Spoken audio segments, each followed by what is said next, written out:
Surrender ஆனாரு. Peter இயேசுவிடம் surrender ஆனாரு.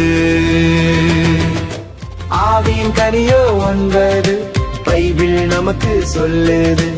ஒவ்வொன்றும் முக்கியம், அத்தனையும் சத்தியம்.